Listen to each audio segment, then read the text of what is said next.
But after understanding the power of the reciprocation and understanding what I'm diving into, I genuinely thought, this is a steal. And please don't tell him that I've only paid him 25 grand. I don't love to admit this, but it's the truth. I remember thinking, if I did need a coach, it wouldn't be a woman. You know, we talk about how you can't take somebody to a place you've never been before. And the more we say it, even though we say it a lot, it's like every time we say it, it lands even deeper because it's just so true. I've been coaching for over 15 years. I've been helping coaches build their businesses and get the confidence that they need for over 10 years. And there's one thing that will cause people to succeed or fail. In all of the time I've been trying to study this, there's only one common denominator. That's what I'm going to share with you in this video. And if you don't understand the importance of this and you don't commit to it, you can't succeed as a coach. I've never seen it happen. Now, I've made over $6 million in this industry at this point. We've had hundreds of thousands of students. So listen to this entire conversation and stick around to the very end, because it's the fourth component that actually provides the most amount of return on your investment in this one key ingredient. So this content comes from a conversation that we've had many times about what's the thing, like the one thing that really determines success in coaching or failure in coaching. And of course, there are many things, but we like to simplify it, you know, just that's how our brains work. And we want to help people understand the thing, you know, like if we could boil it down to one thing, what is it? And I think that's what a lot of people are searching for, even though they're buying all kinds of stuff. I think it's like this never-ending perpetual search for the one thing that's going to get me over the hump, or that's going to be my next step, or that's going to give me the overnight success or whatever. And my reality, based on all my experience and personally and helping so many coaches build businesses and just paying attention, is that the one thing is what most people are not putting their time, energy, and money into. And I think that's a function of how our conscious intellectual mind works. We think that we know the answers. We think we know what we need to get over. And so our minds decide what we need. But our minds are making that decision based on what's safe, based on our programmed fear of loss and avoiding loss. So when our conscious mind, our intellect says, this is what we need, it's coming from a perspective that truly doesn't know what we need. It's coming from the capacity that is keeping us stuck. Now, sometimes we know that we need to overcome certain fears, or we know that we need to build a strategy or something like that. So I'm not saying that we're totally ignorant, but we generally don't know how to actually build that bridge. So what we need as far as process, it's tricky. It's like the permission that our conscious mind gives us to take action on certain things will actually keep most of us stuck. And so what's this thing, this main variable that most people's minds don't allow them to say yes to, or say yes to early enough, is private coaching. I mean, we've been looking at this so many different ways. We've been thinking maybe it's marketing, and maybe it's sales, and maybe it's reading a book, or maybe it's going to seminars, or maybe it's, you know, all these things. And we've never landed on anything that could overwhelmingly knock us off of this conviction that it's private coaching. And part of that is just because, what did we do? One of the very first things I did was hire a coach. And I was totally against coaching. Totally against coaching. When I remember being in the seminar where I was watching Melanie Strick give a talk about coaching. And at the time, I was so caught up in my macho. This is before I made any money as a coach. I hadn't made any money speaking, anything like that. But I knew I wanted to build a business. And yet I was in this mindset of, I know what to do. I don't need help. I'm not a loser, you know?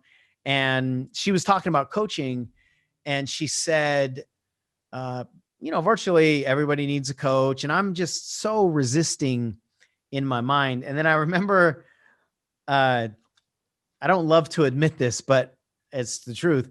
I remember thinking, if I did need a coach, it wouldn't be a woman. And like, that's the way it came out of me in my mind. I mean, I didn't say that out loud, but it's like, it wouldn't be a woman, right? It was so demeaning and dismissive and disrespectful. And that's where my mind was at the time. Like, I don't need help, but if I did need help, it wouldn't be from a woman. And, you know, I'm sure that goes back to whatever my relationship is to femininity and all this other stuff. But in that moment, it was as if my soul sent a message to Melanie and said, this little boy needs you to smack him in the face right now. So why don't you go ahead and say this? And she said a statement, a phrase that I'd heard plenty of times before, but it just pierced me in the right way. She said, the mind cannot solve a problem with the same awareness that created the problem. And it was, I just felt my body just like shift right now as I said that. It was as if she not just slapped me, but just reached inside of my soul and pulled my ego out and said, look at you, right? Like, look at what you've done to this poor child. And I felt this resistance just get pierced and just kind of melted away. And I ran to the back of the room. Literally, I ran to the back of the room. And me and Tony McGee, who I know you've heard plenty of stories about, we looked at each other as we started going back to the room, because I don't know what hit him at the same time, but we started going to the back of the room. And then we didn't really know each other at the time, but we just instinctively started to run, like, I'm going to beat you there. And we ran and knocked the table over into the lap of the people that were on the other side. Thankfully, we didn't fall over the table on them. So as we knocked the table over, we caught it. But we had so much momentum. We were just looking at each other like, you're not going to get there before me. Anyway, the point is, I went from, I don't need any help, and it certainly isn't going to be from a woman, to, I got to get out of my own way, because I can't keep doing this, following the same recipe and expecting different results. And there was this surrender in that moment that I had. And maybe that's why a lot of people don't hire coaches, is because they don't hit that surrender moment, or they don't hit it early enough. I also think one of the reasons that people don't hire coaches is because that's usually the highest dollar amount that we have to invest, right? It's easier to buy a $20 book, or it's easier to get the free download. It's easier to window shop. It's easier to pay for an online course, maybe for $500 or $2,000, but we don't want to pay the higher price for whatever reason, because we think we're not ready, or we think we're not worth it. We think us as a person are not valuable enough for that price tag, whatever it is. But there's a lot of resistance at a conscious level toward the thing that will make all the difference. And I've just never met a person who's built a successful coaching business without a private coach. Because the journey of entrepreneurship is already hard enough. It's already hard enough. It's damn near impossible if we're on it on our own. If we're on that journey all alone, I've never seen it happen. So in my awareness and experience, it is impossible because I've never seen it happen, where people are able to get over the things that are going on in their own mind on their own.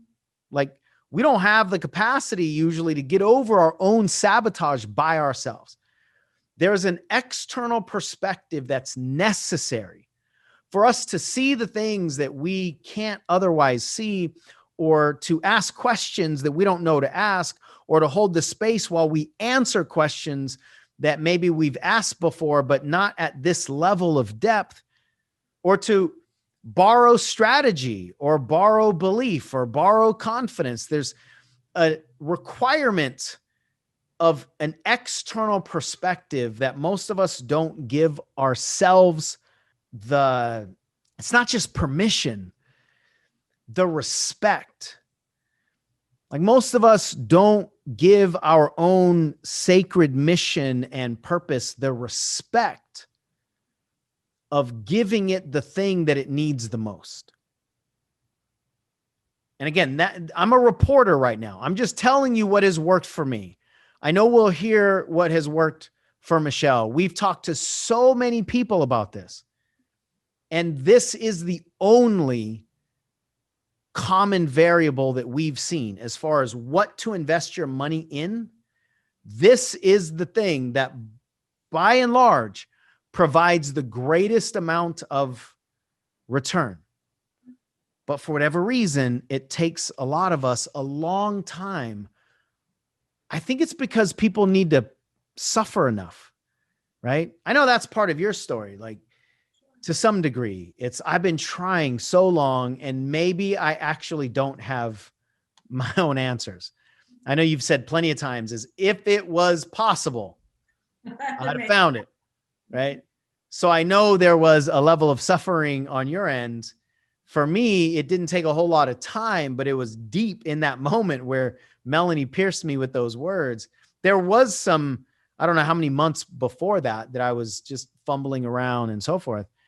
But until somebody surrenders to the capacity that's beyond their current perspective, which requires an external person, until they surrender to that, they'll never outperform their current perspective. They'll never outperform their current comfort zone.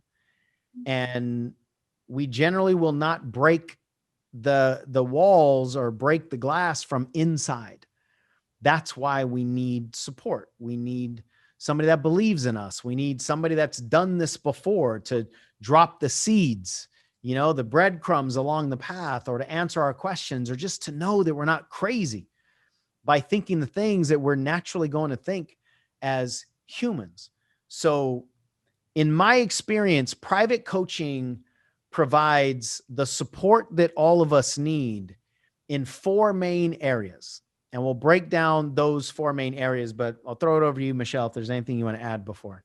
Yeah. A couple of things. So the unconscious, I was thinking about this when you were talking. Literally, there were people going through my head, and every single one of them, the thought that I had was common denominator across the board, 100% of the time, 0 exceptions. Private coach, private coach, private coach, private coach. So this is 0 exceptions. Yeah, 0. I mean, I was listening to you, but there were names of people that I know that I'm like, yep, all of them. So this is actually not just like my experience or Sean's experience. This is what we've seen and he's seen for 15 plus years. The other thing that I thought was really important is that when you were talking about the unconscious mind, right, it actually does know what we need to stay where we are. It doesn't know what we need to grow to where we want to go. So it does have all the answers for us to stay right here, right, in this current container, inside of this current capacity. And trying to bust out through that while our own selves guilty and our own sabotage. It's like, I'm not in that current container by myself. I'm in there with all of my fears and my doubts and my sabotage, throwing up booby traps and distractions and doing everything it can because it loves me so much to keep me inside of this container. I have to have somebody from the outside that says, Michelle, you can do this.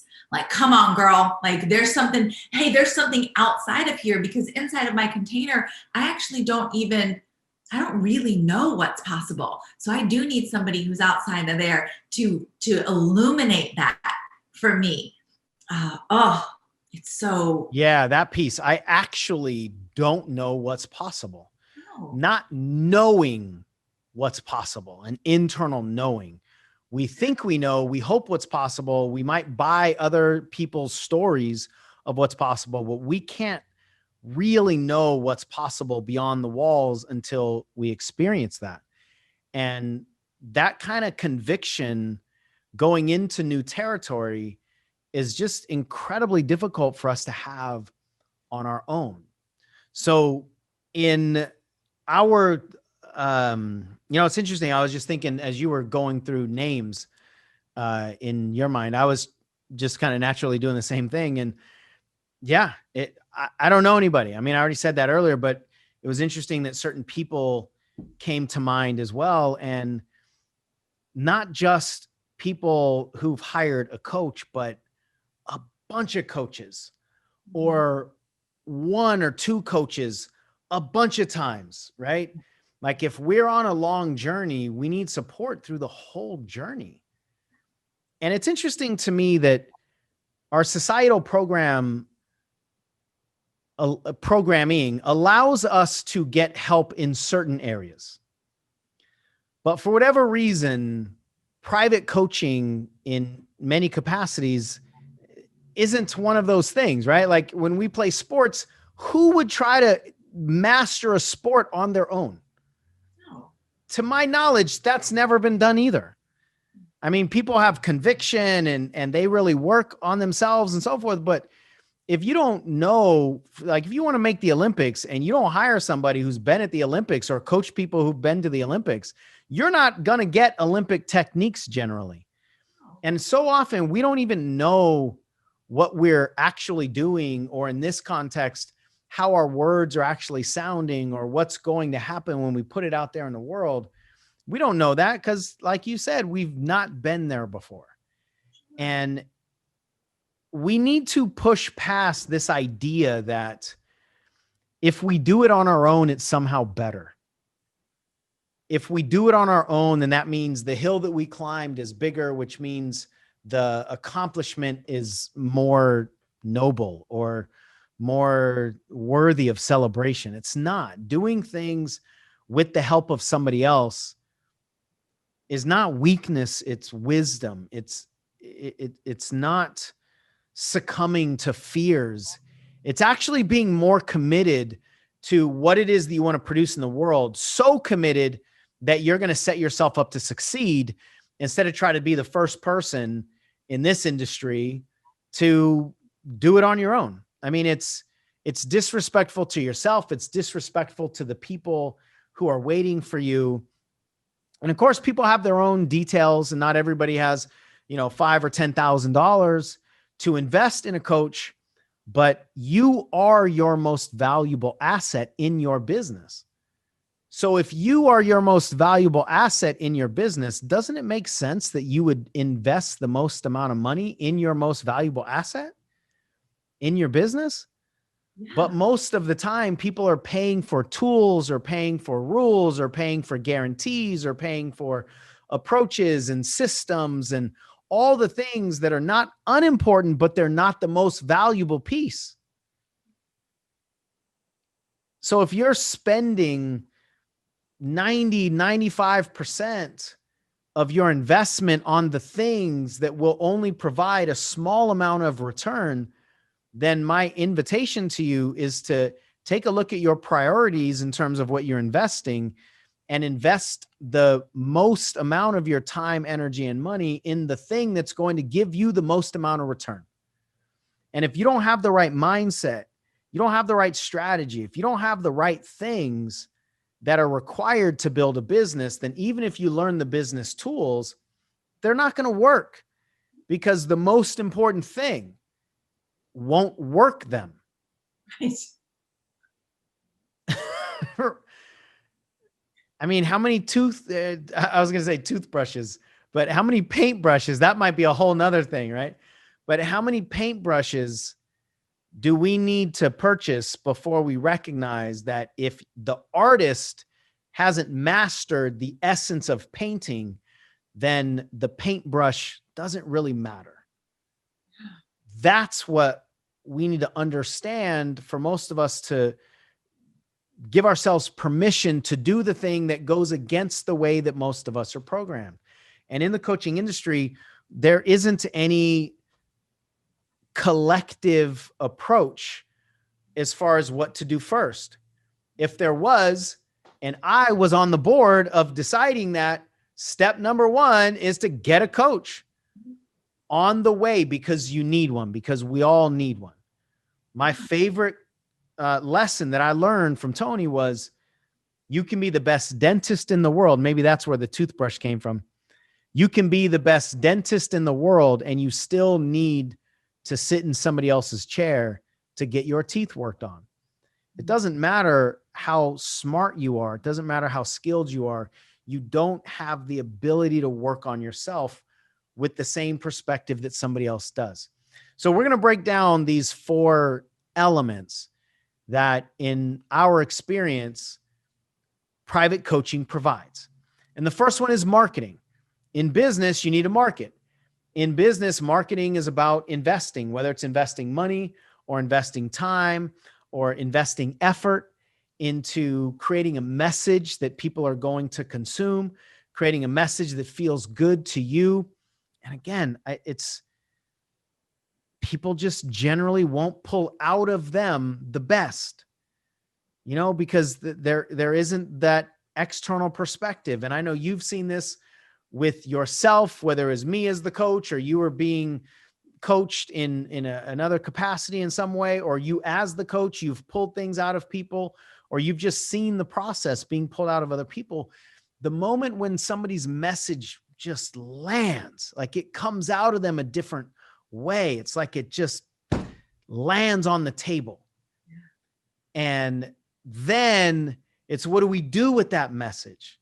Most people have a meaningful message, but they don't have a marketable message, because it's a new game. There's no reason that you should expect yourself to understand a game that you were not prepared for. And most of us were not prepared for this marketing game. And we need to remove a lot of our natural, maybe it's not natural, it's more programmed, emotional connection that we have to marketing, to visibility, to the idea of putting yourself out there and offering things to people and just being the one that people are seeing. You are the product. When you are the product, marketing is a whole different game. When you're marketing something else, you're telling somebody else about some other widget or something, it's nowhere near the tender kind of path that it is when you are the product. And we need support around that. I've been doing this for 15 years. Our company's been wildly successful over 15 years. I've sold over $6 million. And I still can't pull the messaging out of myself. I ask you a lot of times, or ask somebody else, like, I don't know, I have this opportunity to submit for a TEDx talk. Like, what do I say? I've been doing this relatively successfully for a long, long time. And there are times when I feel like I don't have anything to say, right? Like, I've done thousands of videos and articles and audios. And I mean, just a ton of content has come out of me. And there are plenty of times when I genuinely don't know if I have anything valuable. It's just the function of the mind. And so we need that external perspective to remind us of what has already come out of us that's valuable, or to pull out of us what's valuable. I mean, I know you've been involved in a lot of the VIP days that we do, and I've been a client in many VIP days where we just pull out the marketing strategies and we ask questions and we hear the stories. And that kind of birthing process is so extremely powerful to people. And we can't be our own midwives, not when the message is sacred to us, generally speaking, and it needs to be wrapped in a marketable package. There needs to be clarity. There needs to be specificity. And I didn't have it when I started. Most people don't have it in their first few steps or levels or phases of their journey, simply because this isn't natural to us. We weren't taught in school how to build a business usually, unless you got some kind of a business degree. But most people are not in the coaching industry because they got a business degree. We're in the industry because we just want to help people, because we had some kind of really powerful personal experience and we want other people to feel that too. And we learn at some point in time, like, we can actually do this thing as a living. Crazy. And then we want to do it, but we're not prepared for the entrepreneurial game. We're not prepared for marketing. We don't understand how important it is to offer certain things in certain ways with certain positions. So we need marketing support. And so much of this is energetic. It's not strategic. A lot of people have a message that is clear from a linguistic standpoint, but not from an energy standpoint. Especially in this world where we want to show up and really help people, there's got to be a level of rooted conviction and advocacy in order for us to stay in motion and to stay committed and to get back up when we are knocked down. And that's all part of marketing. So it's not just about what to do, but it's about why we're doing it. And that advocacy is a word that we use so often. We've got to advocate for the clients to solve their problems, not for people to buy the process.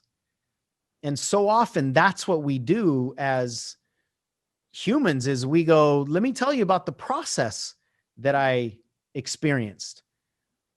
And we forget that that's not what anybody's looking for.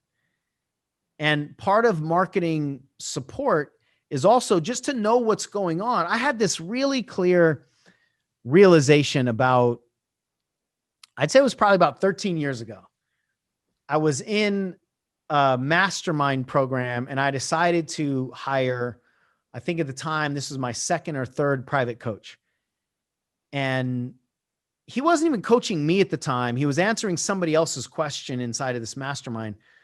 And I got it, that I'm not paying him. I think it was $15,000 at the time that I paid him. I'm not paying him for his time to coach me on an hourly basis. I don't remember right now what the hours were, but I'm not paying him, let's call it 30 hours. I'm not paying him $15,000 for 30 hours. I'm paying him $15,000 for 10 years of experience. And it was like, I just got this vision that I'm tapping into this network of wisdom that he has, because he's hired a bunch of coaches. He's watched what has worked and what hasn't worked in the industry. He's bringing to me his wisdom of experience. That's what I'm getting into. That's what I'm able to tap into and benefit from with my $15,000. And I think way too many people focus on private coaching with a transactional perspective. If I pay 15 grand, what do I get back? If I pay $1,000, how many sessions am I getting? And how does that compare to therapy? Or how does that compare to my hourly rate that I get on my job? And that's an extremely ineffective way to look at investing, breaking it down with transaction, because we don't realize how much money am I saving? I think I've paid 4 different coaches more than $15,000. I've paid 2 different coaches $25,000 for 10 hours. And most people are like, what? That's $2,500 an hour. And once upon a time, I would have said that same thing. But after understanding the power of the reciprocation and understanding what I'm diving into, I genuinely thought, this is a steal.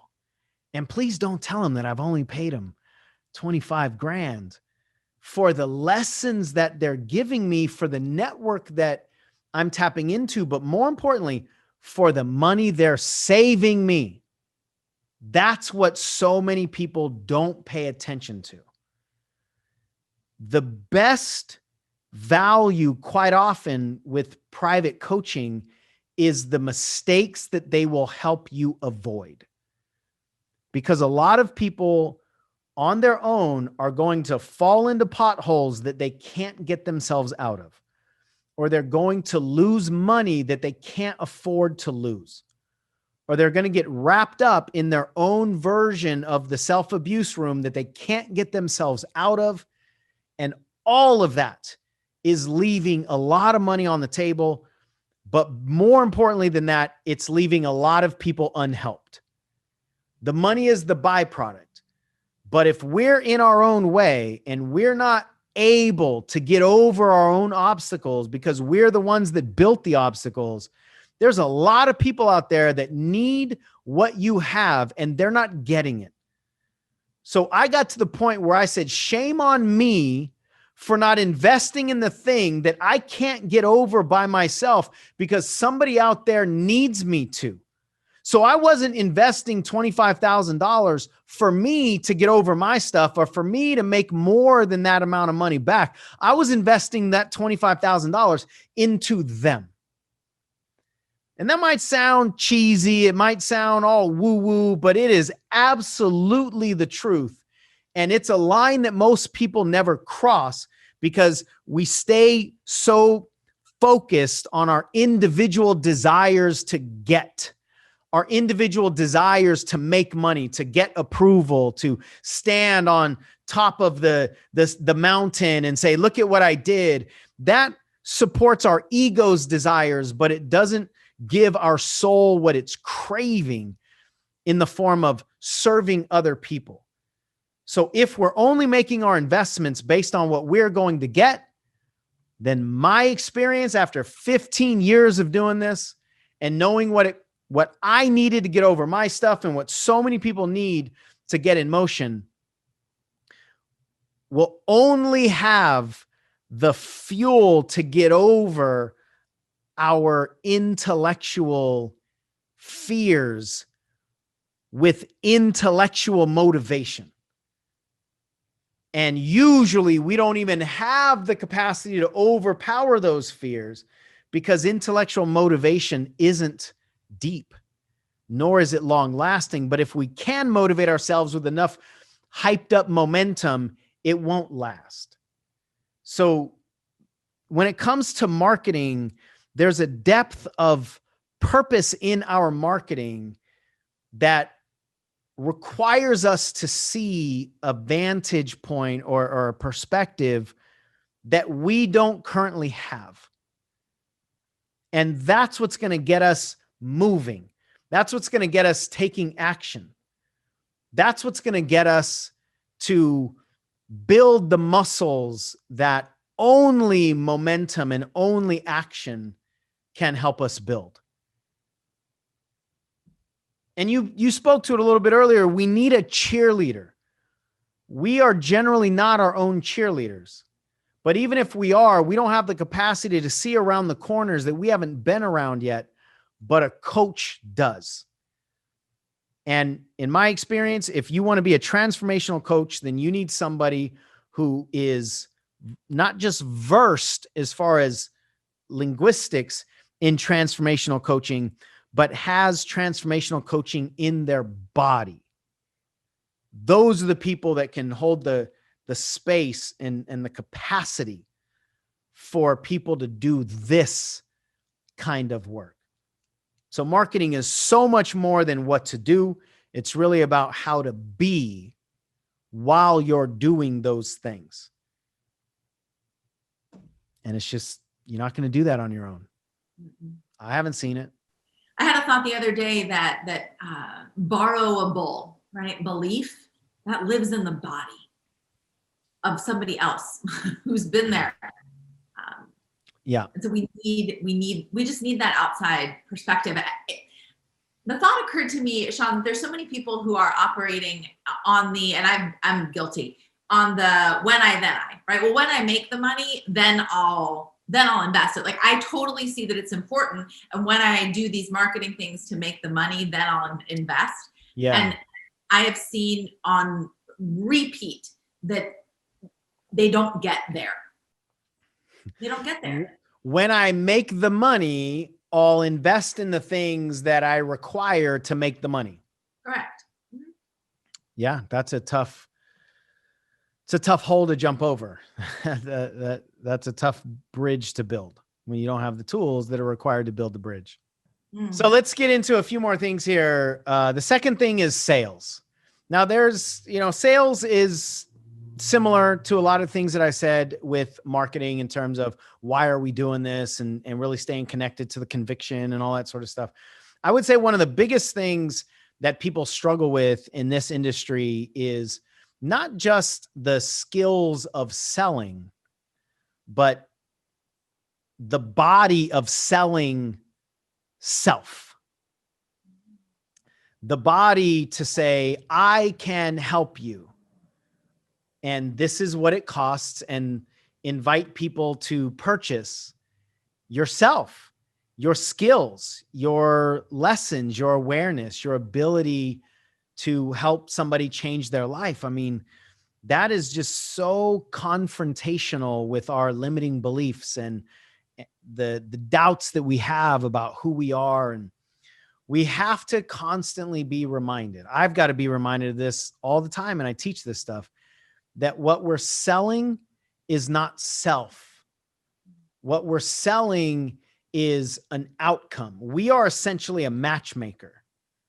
So you're the one I can help. This is what you want.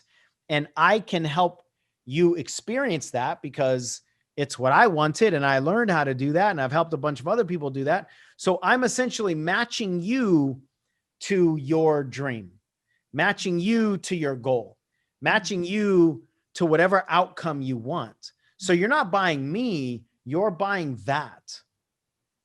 And it's just a tough thing for a lot of us to remember.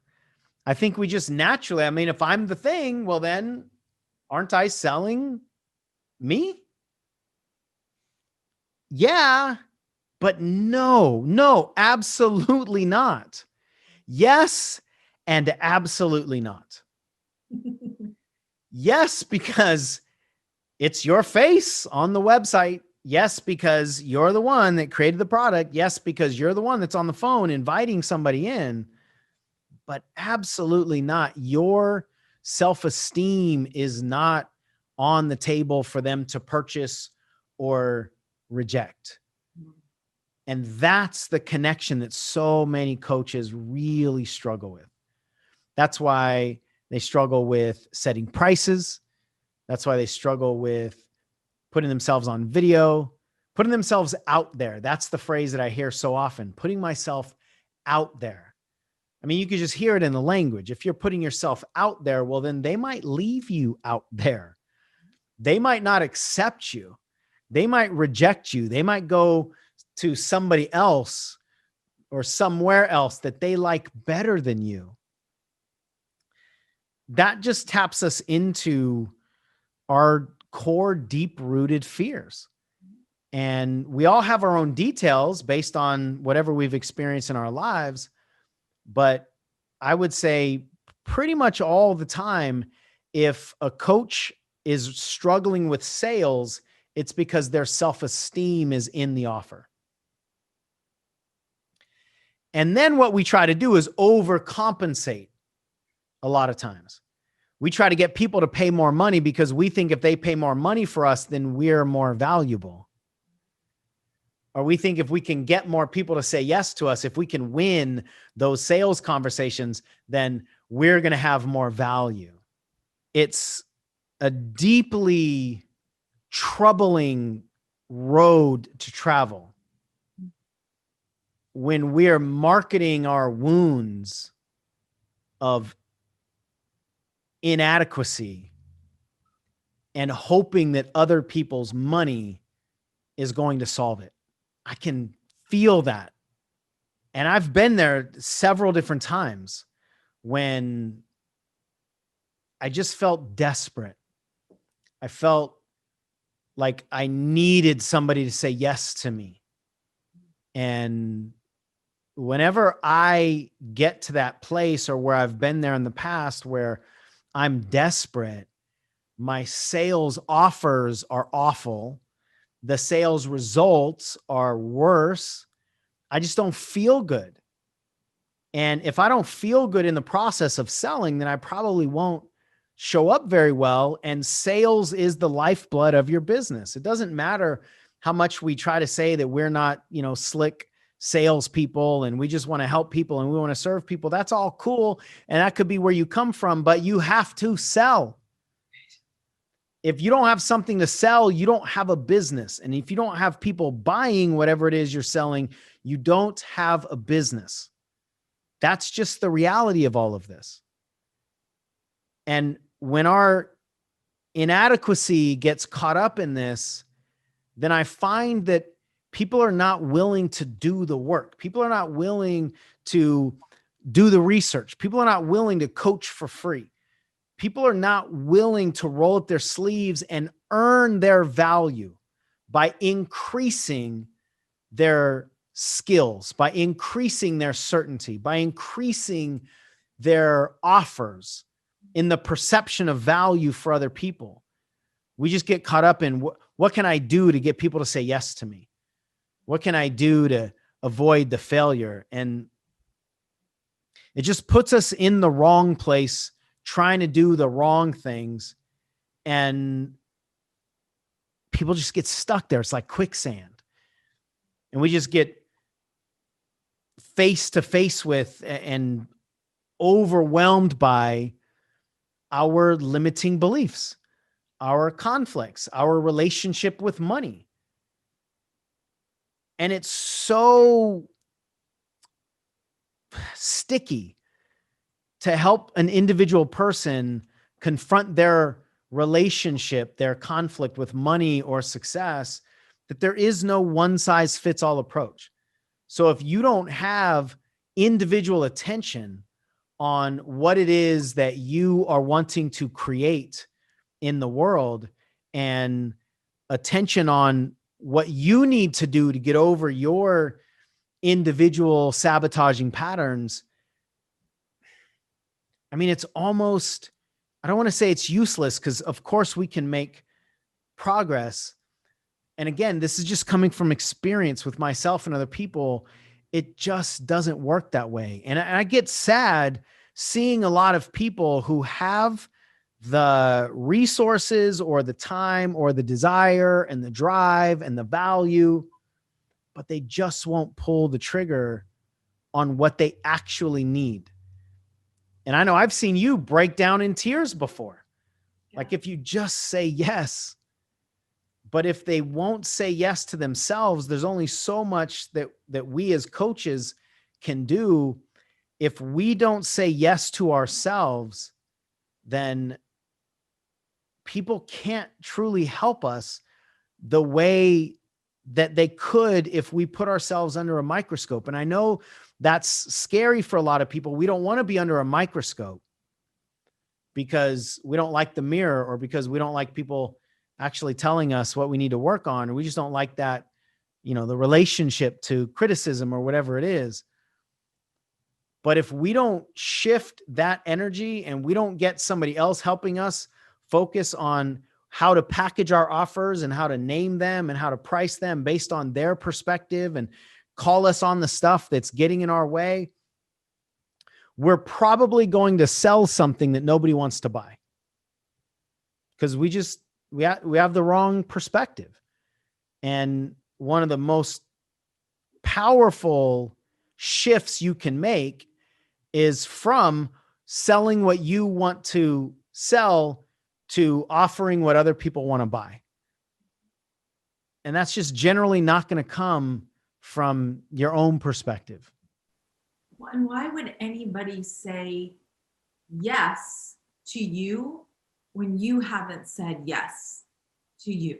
Drink some water to that. Right? I mean, it doesn't even, it truly doesn't even make any sense. You're energetically telling yourself, whether this is conscious or not, and I don't believe that it's conscious, but it's like, well, I'm not worth that.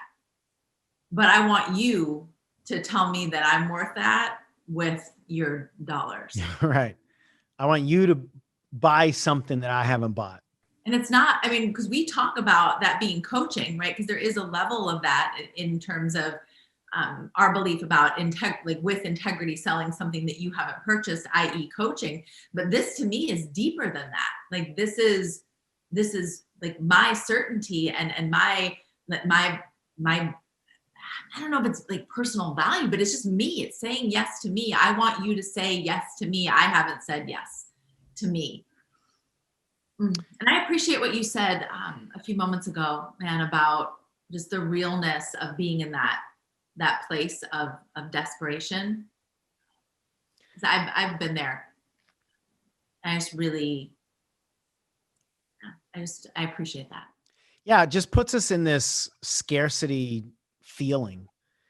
Like I need somebody to say yes to me. But if we're coming from this inadequacy and we need somebody to say yes to us, even if they say yes to us, it's going to be very short-lived. And then we need them to say yes to us again, or we need somebody else to say yes to us. And that's just this roller coaster of desperation. And when we sell with desperation, we usually attract desperation. And what that means from a business standpoint is you're going to attract people that are either not a good energetic match for what you want to offer, and or people that will say yes to something out of their desperation and then later on ask for a refund because it's not a good energetic match. So selling with desperation in the way that we're talking about it is not a good strategy for your business.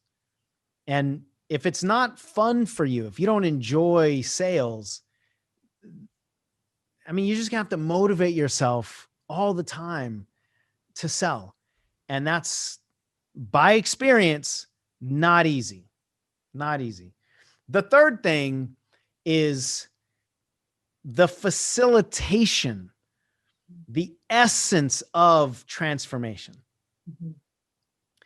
And this really is a function of what you just said about people not investing in themselves, not purchasing a coach. But it's not that they're not purchasing a coach, it's that they're not purchasing the transformation. They don't know what it's like to say, here is $1,000 or $500 or $5,000 or $25,000, whatever the dollar amount is, it doesn't really matter. But if we don't have the experience of saying, here's my money, and then experiencing the process of committing to the work and going through it and feeling what it's like and overcoming whatever challenges there are to say yes or to continue climbing the hill, whatever it is, there's so much conviction that can only come from that process. And if you want to sell a product called transformational coaching, you need to be a product of transformational coaching. The doubt that exists in people who've not fully experienced what they're offering is felt by people. It's smelled by people. And it's repelling. If they don't really firmly believe, like if I don't know how to change my life and I get the sense that you don't know how to change your life, why would I trust you with changing me? Right? Why would I trust you with changing me in a context or a certain area of my life that I can tell you don't even trust you with? And it's energetic, but it shows up in our language a lot.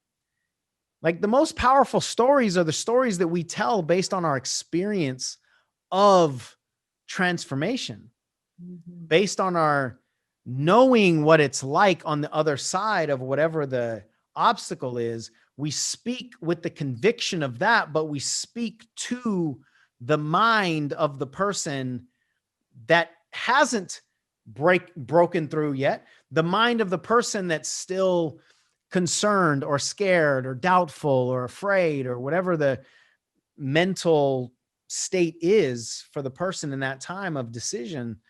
But we have to speak to them from this energetic knowingness that overcomes the intellectual fears.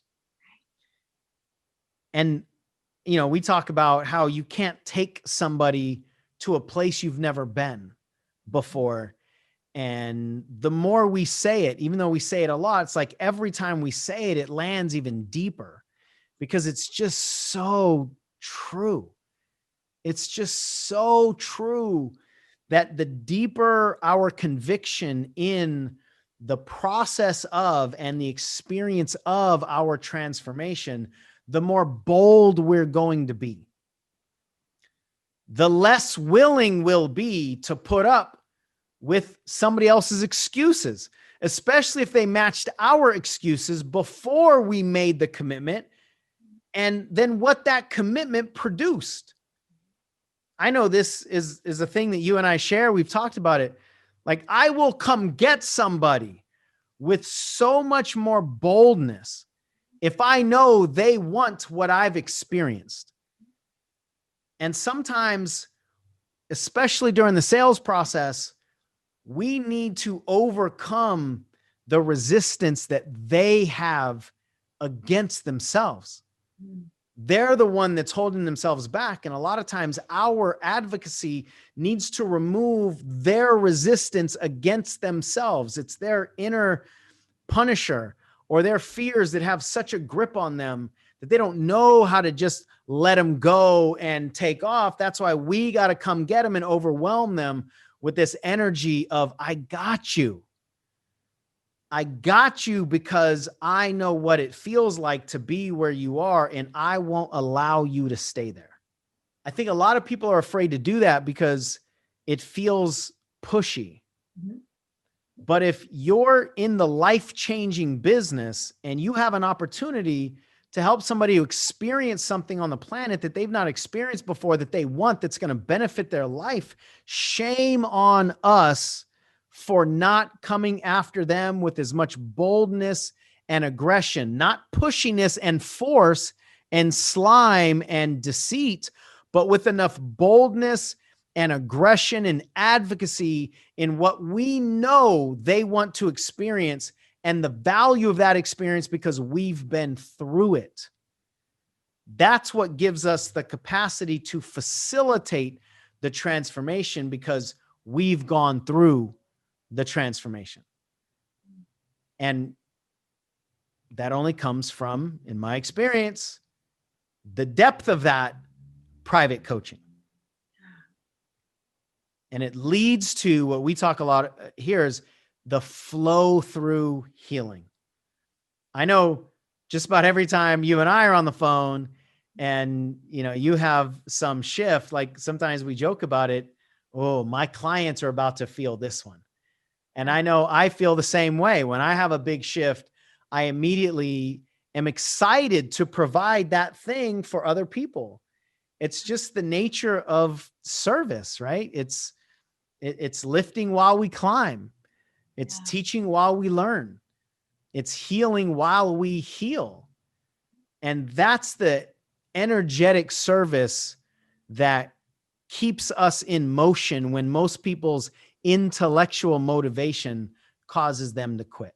I think there's also an element of compassion because it's not always easy as a client, especially early on. Yeah.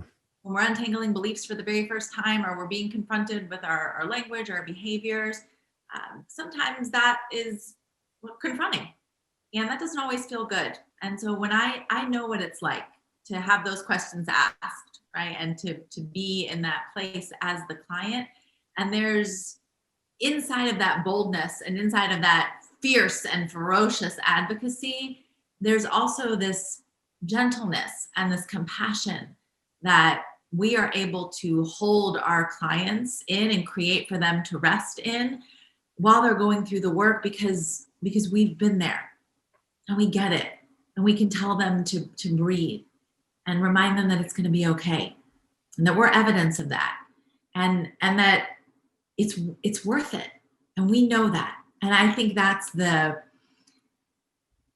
the doula, right? Like God, just really, I say guiding while I travel, right? Just guiding that process along. And that can't be faked. That's something you have it because you experienced it, or you don't. Or you don't. Yeah. Yeah.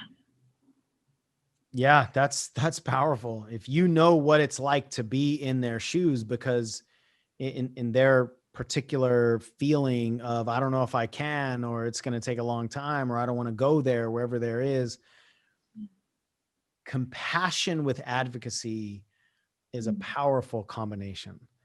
And it can only come, at least in the depths of it, it can only come most powerfully through that personal, private experience.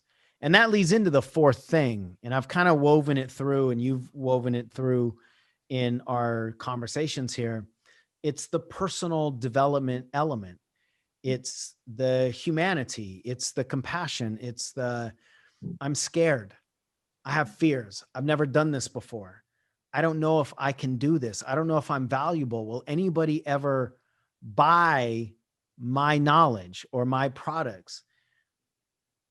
I've done this for so long. I mean, I say I've been in this business for 15 years, over 15 years, but it seems like it's been several lifetimes. And I still, to this day, have some anxieties when it's time for me to put myself out there, whatever it is. I mean, even just hitting record on these videos. I mean, these are free videos that are going out there on YouTube. And I'm not asking people for money here, but there's just something tender about the process of saying, here's what I got. Here's who I am. Are you going to like it, or are you going to reject it? I mean, I can feel that in my body, no matter what it is. So if this is landing for any of you watching this, that's okay. In fact, not only is it okay, I'd be concerned if you didn't have it. I'd be concerned if you didn't have the butterflies and the anxieties and the what ifs and when I, then I's. I'd be concerned, because those kinds of fears are created, and those doubts and worries are created by somebody who gives a damn, created by somebody who really cares about putting a quality product out there, about giving people an experience that matters.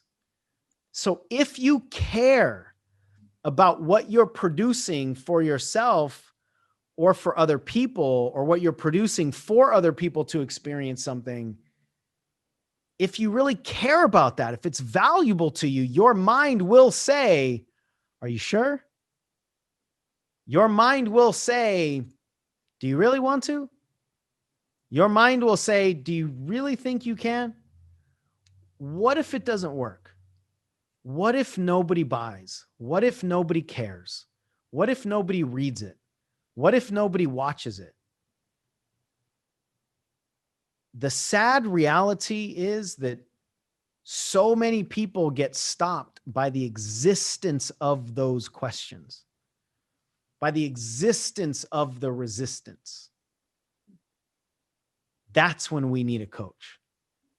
We need somebody to go arm in arm with us into the experience of confronting those questions. And those are really valuable questions. They actually give us the opportunity to answer them in a way that causes us to want to act. But when we're just on our own and we're confronting all these scary voices that have attacked us for our whole life, and they know the right things to say to sit us down,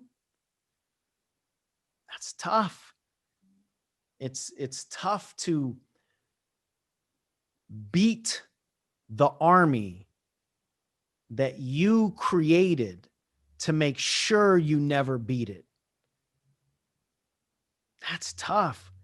And sometimes it just takes a single question. I mean, that's where the magic comes in. You mentioned that. It just takes a single question. It takes a, what are you pretending not to know? It takes a, what if you did know, what would you say? Or it takes an analogy, or it takes a metaphor, or it takes a, what would your child say? That's the perspective that we cannot have. We're talking literal here. That's the perspective that we cannot have by ourselves, and we can only get through somebody else's eyes. That's worth everything. I don't know how much money I've invested in private coaching. To just do quick math, it's got to be close to $200,000. Yeah. Deal of the century.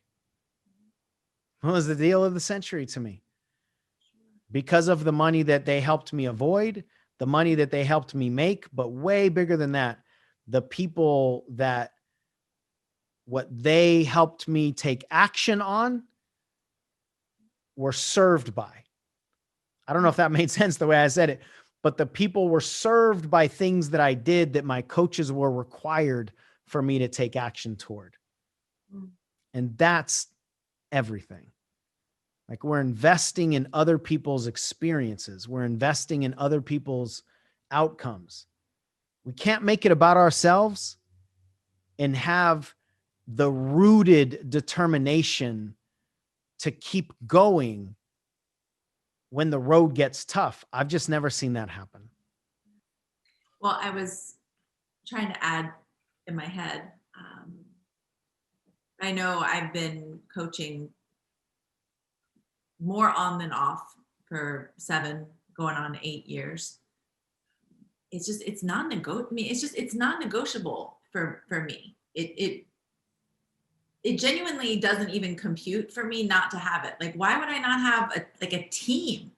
Right? Why would I not have a success team? Earlier you were talking about athletes, right? And I was thinking about just famous ball players, and I was thinking about, like swimmers and golfers and people who are at the top of their game. And I think there's an element of being wise enough to know, like, my job is to do this thing. My job is not to do their thing. Let me bring them in so I can focus on doing my thing instead of trying to multitask my life and be all of the positions on the team. Right. Just be me, right? Like, full on. That's my job. And let me bring in support to help me remove the obstacles. I'm not an obstacle remover, right? I'm Michelle, and that's my calling, is to be her. So let me bring in people that are more equipped to remove those obstacles. It's everything.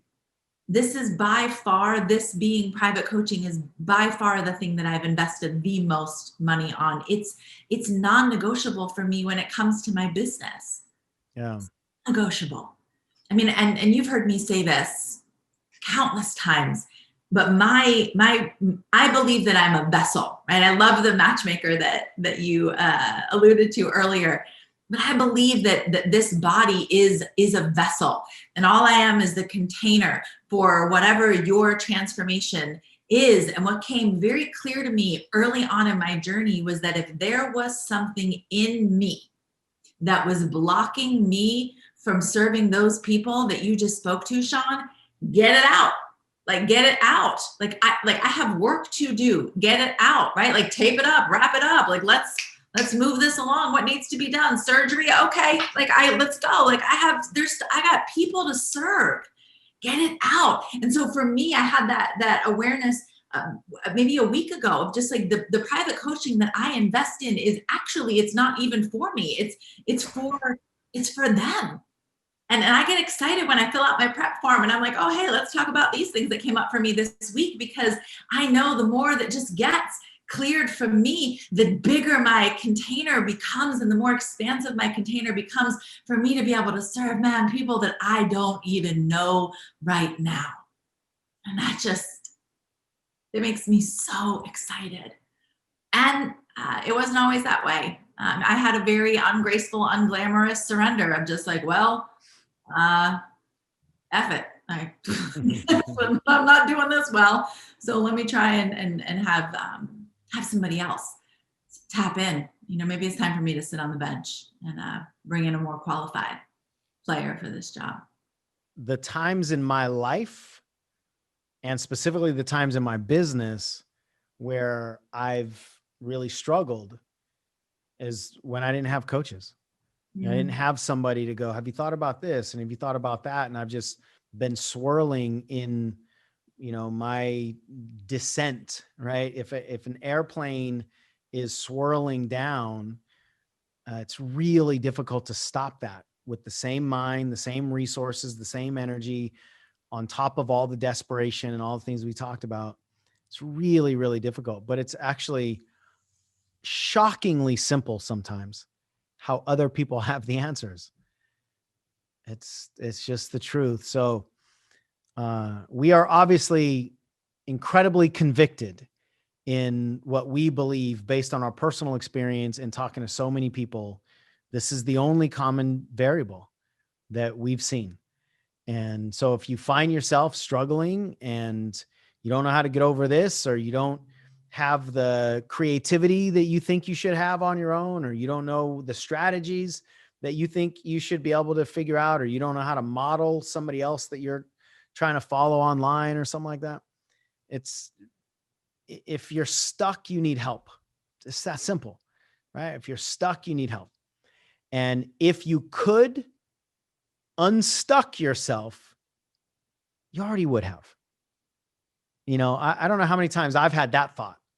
Like, if I had the capacity to overcome this, I already would have, because this is not the first time I've wanted to.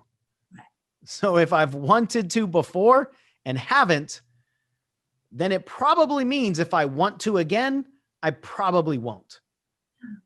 It's just that's the way it is, because the recipe that I'm following isn't going to produce something that it hasn't already produced. So if you're out there listening to this, you made it all the way through this video and you find yourself struggling with anything, get help, right? And we're not the only ones out there that can help, but certainly we can. And there's a way for you to click a link below the video and sign up for a coaching call, free call, no obligation, to help you decide what your next step is, whether it's strategic or internal.